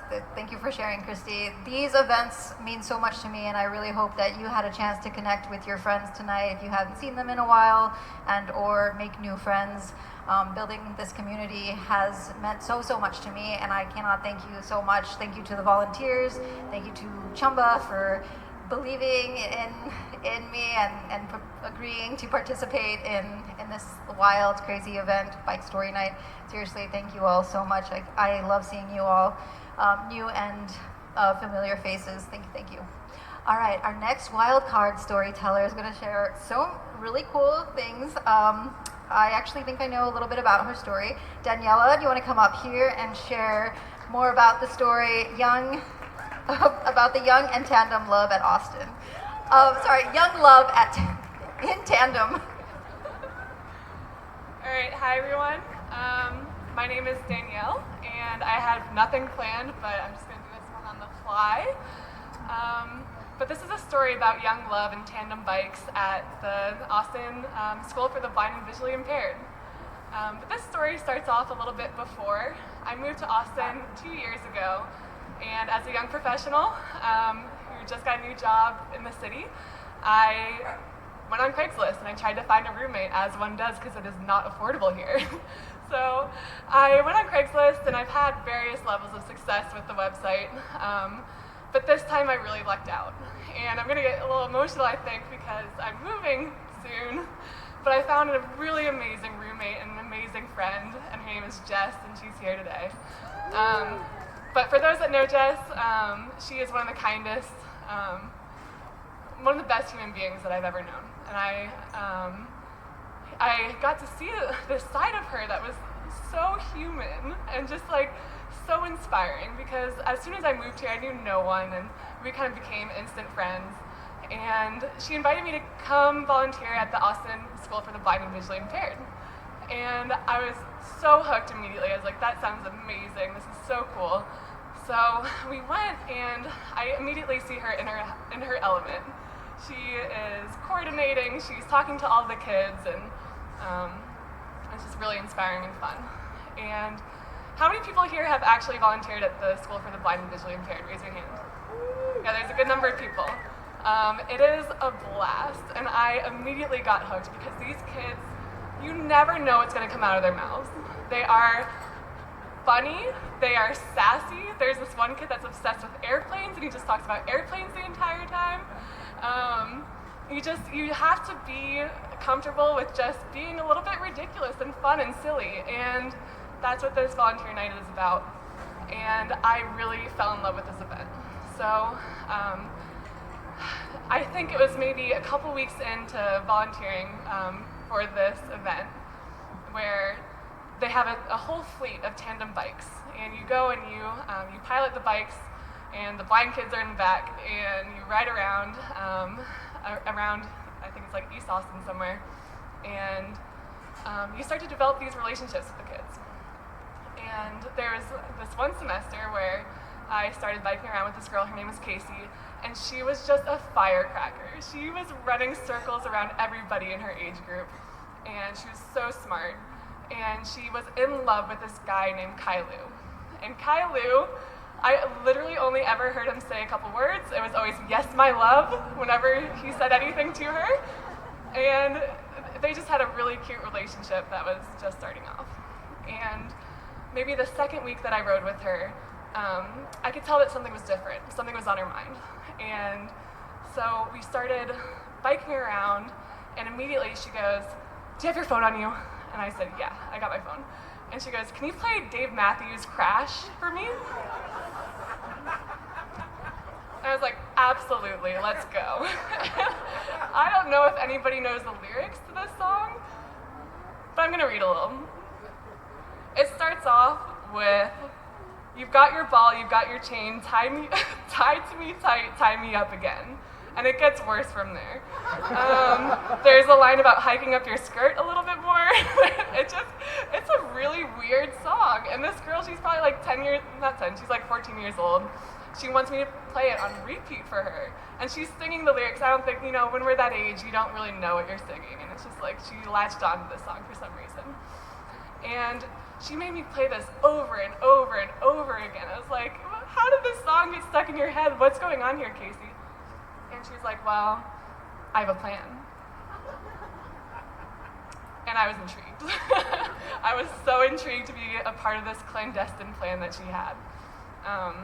And she goes, "Once we get to the park," we're going to the park, right? And I was like, "Yeah, we're going to the park." She goes, "Once we get to the park, you have to find Kailu. You have to find Kailu, and we're gonna have our first dance, and you have to play this song because I want to have our first dance and my first kiss to this song." And I didn't realize that I was going to be third-wheeling this blind 14-year-old girl's first dance and first kiss, but I was so ready for it. Because with this group, you just have to go with the flow.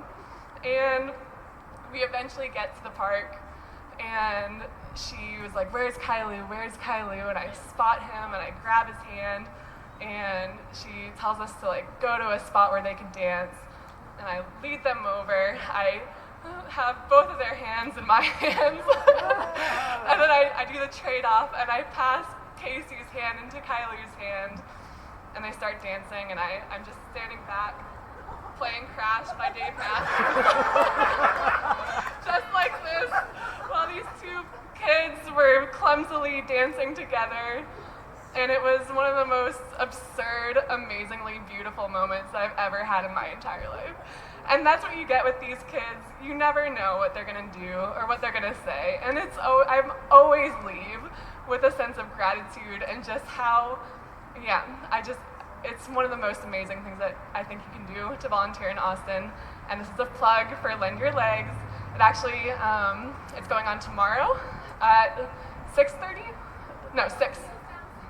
Wheels down at 6:30, so everybody leaves at 6:30, but go there at 6 o'clock, get to meet all the other great volunteers and kids. I highly recommend coming and showing up because you never know what you're gonna get, and it's always a delight. So that's it.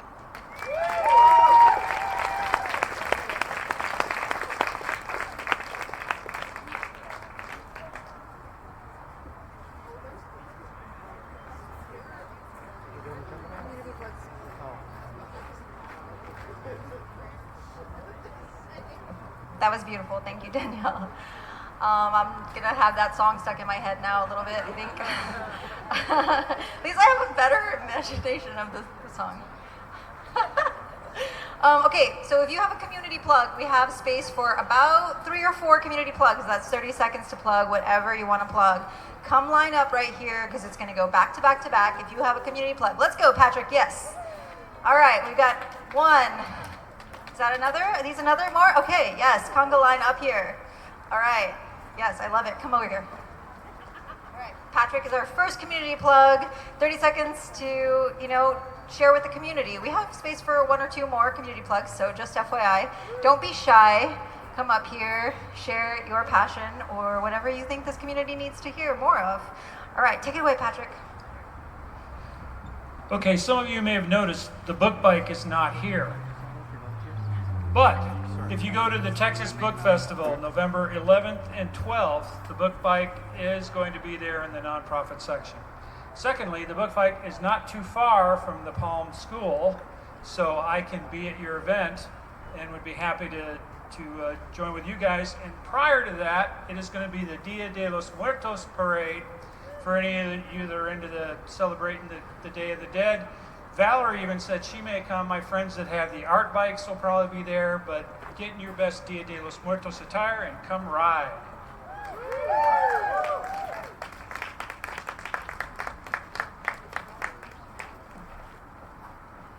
Hi, folks. My name is Charlotte Cisneros, and I'm with Texas State Parks. I'm not here in any kind of official capacity. I'm just here to hang out. But I figured now is a chance to get in front of an open microphone. So, at State Parks, I am the manager for outdoor education and outreach programs, and just needed to plug those real quick because they're so great. I actually spent this past weekend at Garner with 16 families of first-time campers, which was awesome. They were incredible. We had 4 little girls catch fish that were like this big, little bluegill, but they were really excited about it. And I highly recommend getting out into the parks for a number of reasons. People that grow up in parks tend to be healthier, happier, and smarter. And I think all of y'all are outdoorsy type folks. So how many of y'all already go to state parks? Woo! All right, well, if you haven't, or if you have folks that haven't gone before, I'm just gonna tell you about one program real quick, and then I'll tell you about another program real quick. But Texas Outdoor Family is a really accessible way to get into the parks. For a low fee, you can come out to one of our workshops and we'll provide the tents, the cooking utensils, and the ranger will be on staff to provide instructions and activities so that you can learn how to camp, learn how to bike, learn how to fish, whatever you want to learn. We also are looking for volunteers for that program, so if you want to go out and show off your stuff, help out, and get folks acquainted with the parks and camping and being outside, let me know, or go online to the TPWD website and search for Texas Outdoor Family, and that's a great way to do it. Another program that's really cool is our Buffalo Soldier program, and I bring that up because you may or may not have heard of the Iron Riders. They were the 25th Infantry all-black riders that were the first and only bicycle-mounted cavalry, and so they rode, I think it was like 1,500 miles or something crazy from Missoula, Montana to St. Louis, Missouri. And there are these amazing photographs online of all these soldiers at Yosemite back in the 1800s. It's so cool. The history is amazing. But some of those routes came through Texas, well, not the riders, but the Buffalo Soldier routes, and we try to share that history as a form of representation and get more folks out to the park. So anyway, I could talk about state parks all day and all night, but I think there's some other people I want to talk. But if you want to talk, find me, let me know, and we'll see you in the parks. Thanks.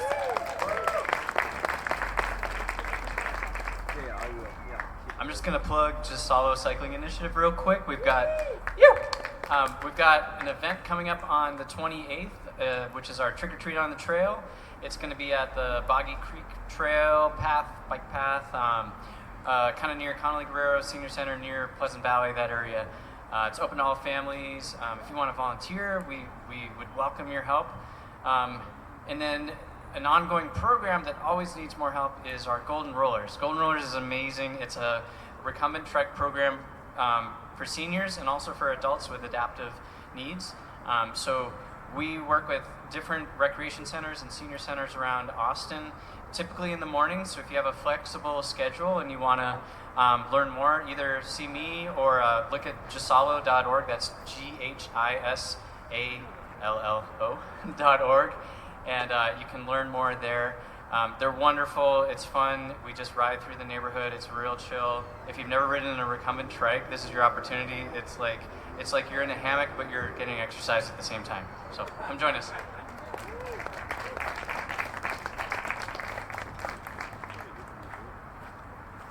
I kind of want to ride a recumbent trek now. I'm going to promote Austin Bicycle Meals, which meets every Saturday at 4:30 at Cycle East. Just bring a bag. Some of you have been. Show of hands if you've been. Yeah, okay. I recognize some folks out there.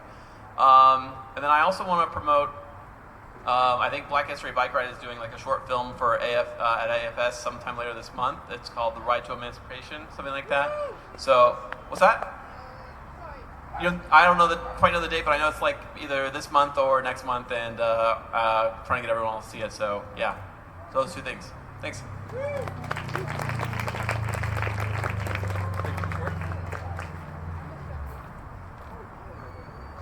Thank you everyone for those community plugs. If you plugged them in, I'll be sure to get some of the info from the video that we are recording tonight, and I'll try to share that onto our socials as well on Bike Story Night.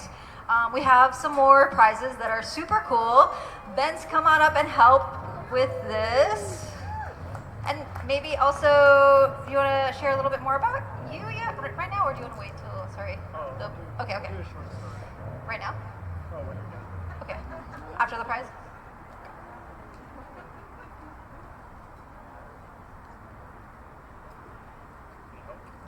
You want to pull the prizes?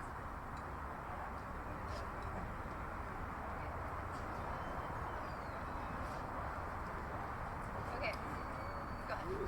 All right, our first number is going to be 564197. 564197.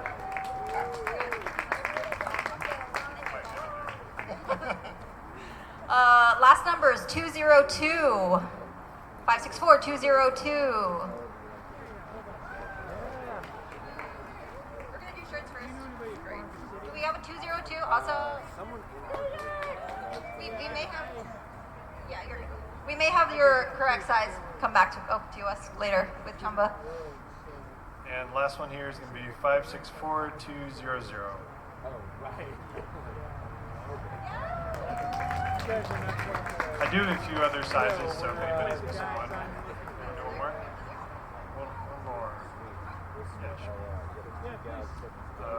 564170. 170. Pull out your tickets. Going once. 170. Okay, bye. Let's do 564177.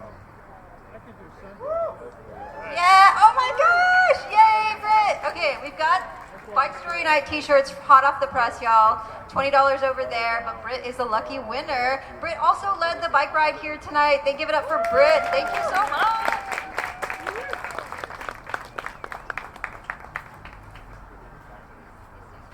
Sure. Okay. So these are kind of our bikepacking bags that some of our team riders, Katie and Andrew, who run Dispersed Bikepacking Bags, sent us for the event. They're going to be showing a film here in a little bit that we'll mention in a moment. And inside, we also have some goodies from Wolftooth and Spur Cycle, and another t-shirt from us, and some stickers, good stuff like that. So if you want to do the honors? Okay, it's super exciting. I hope it's me. 564184. 184. So close. 184. Going once. Going twice. One. Okay, last three digits. 193. Oh my God, Drew! What? You're so lucky!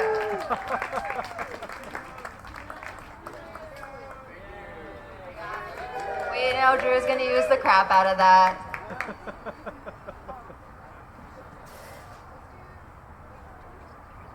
Sure, okay. We're gonna keep going. We got a 564160.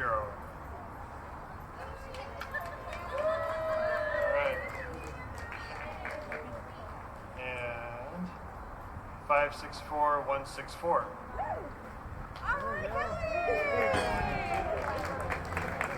Okay, I seriously love those Chumba t-shirts. They are amazing.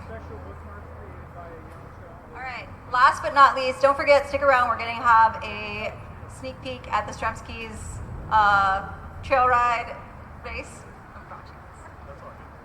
All right, 564-166. 166. Thank you again to everyone for donating. Last support. We'll do one more number. 564-185. Nobody? All right. 564-185. Sorry. All right, one more number here.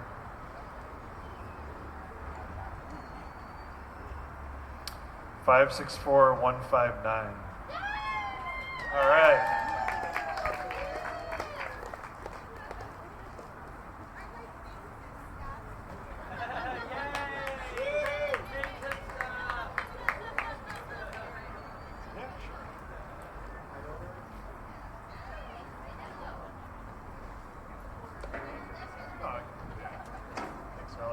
Thanks, Valerie.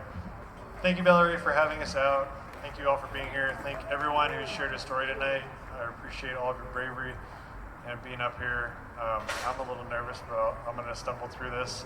I wanted to share one of my very first bikepacking trip story shortly, and then introduce some things from some of our team riders.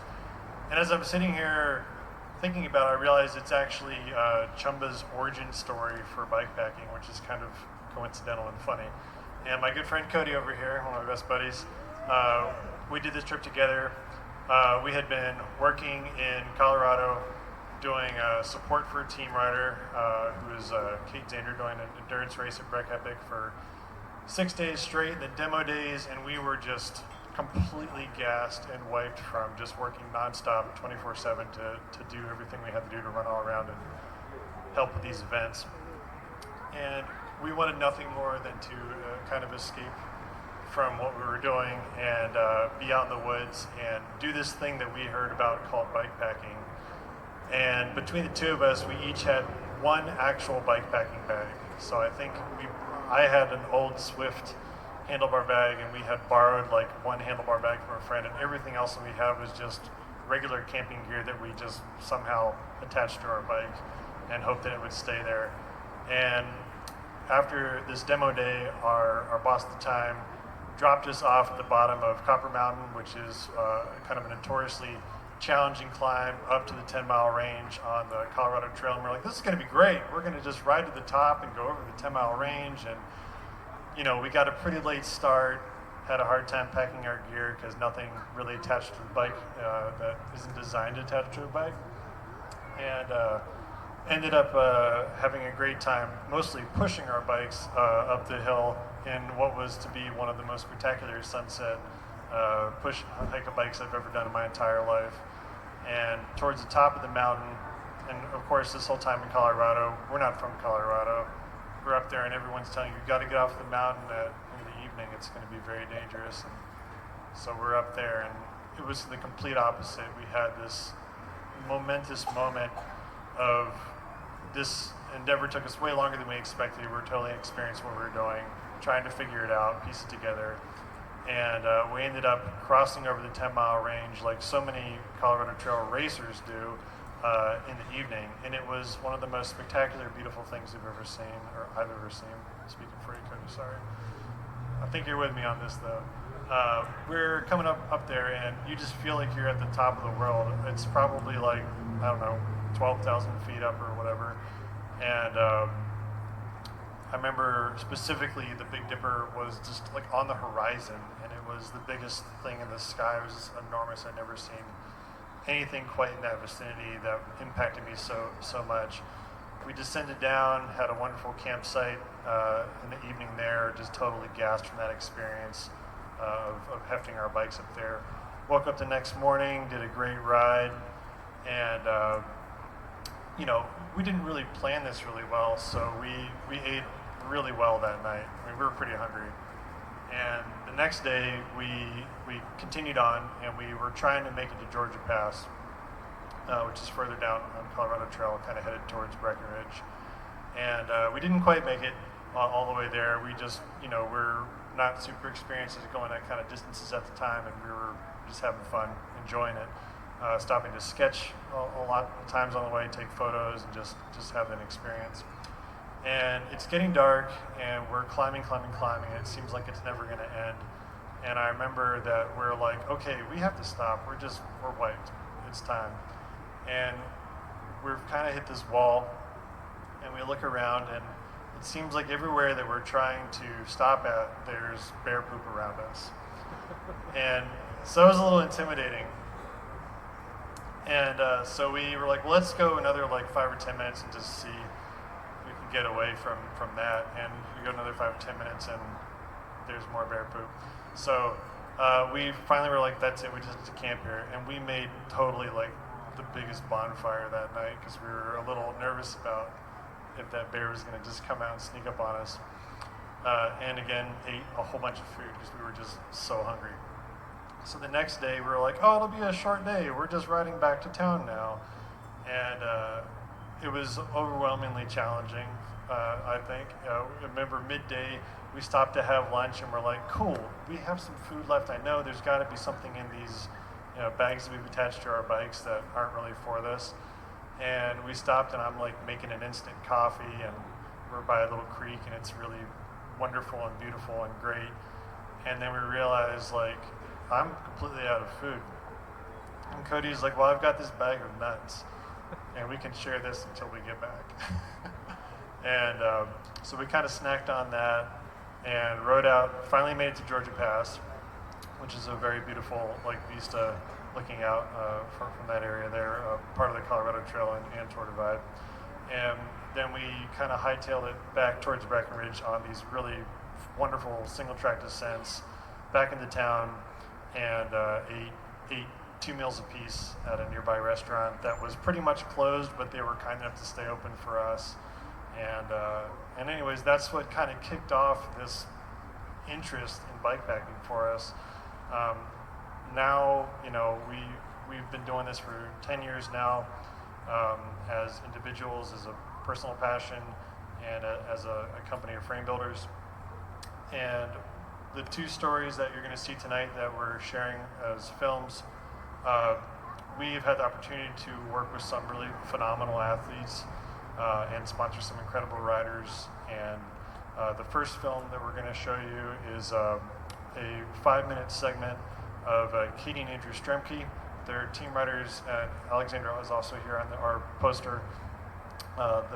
Alexandra and Katie, they made the bags that we showed here tonight. They're bag makers that travel around the U.S.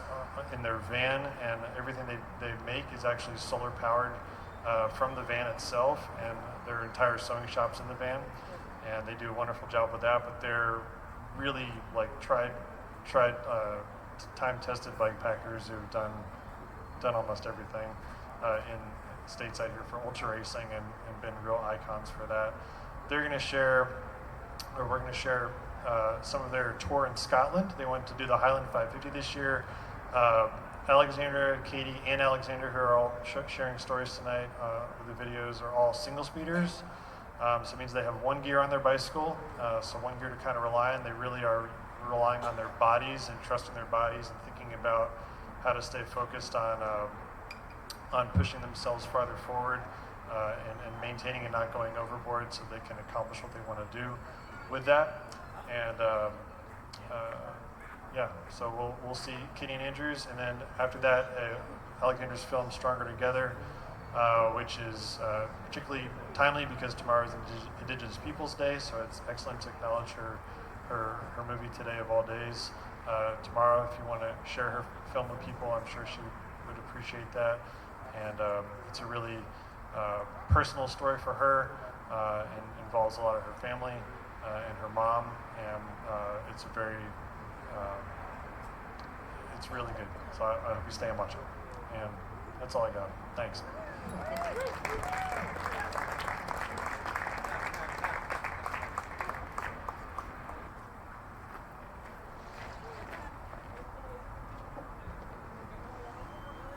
Was that awesome? Yeah? Yeah? Oh my gosh. I've seen this movie probably now like 6 times. It's amazing. I encourage you to rewatch it. I'll reshare the link in our stories for you to share with friends. All of a sudden, there's like a party. That was super special. I can't even explain how honored I am to show this amazing film with this amazing human, Alexandra, and I actually got to have a quick chat, thanks to Vince for connecting us. We just kind of touched a little bit on the film and just her bike life. We recorded it, so we're going to put it up on YouTube, and you'll be able to see me and Alexandra having just a nice little chat about this film, and yeah, just kind of more insight on it. Thanks again to Chumba for providing all of the support and bringing this film and the sneak peek, amazing prizes, and all these cool bikes, making us look like we're a super duper cool event. Sorry. Sorry, Jordan's bringing me. Yeah, I must have forgotten something. 1 second.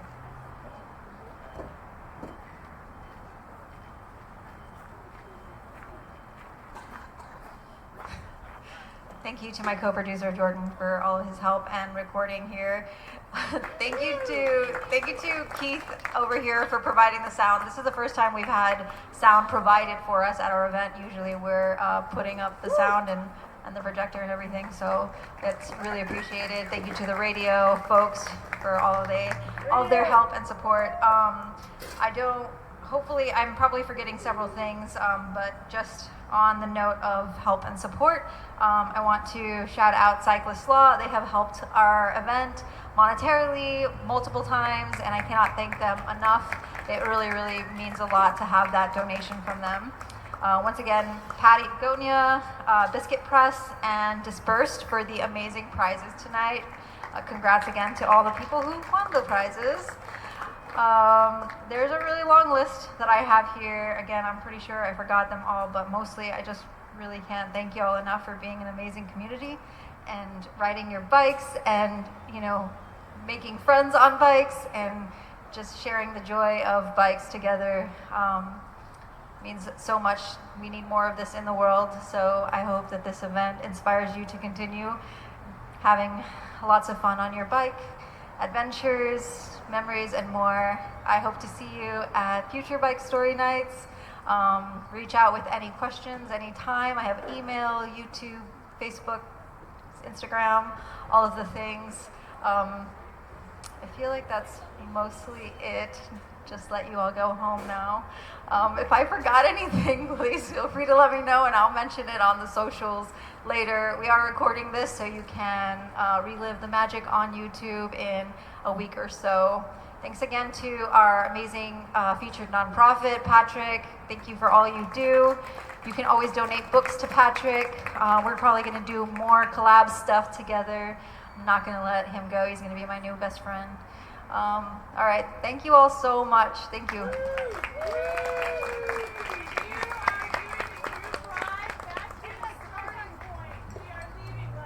Group ride. Get on your bikes and ride back to Dangrissom Hill. Sorry, Britt. Thank you again to Britt. Shout out, Britt. Thank you for leading.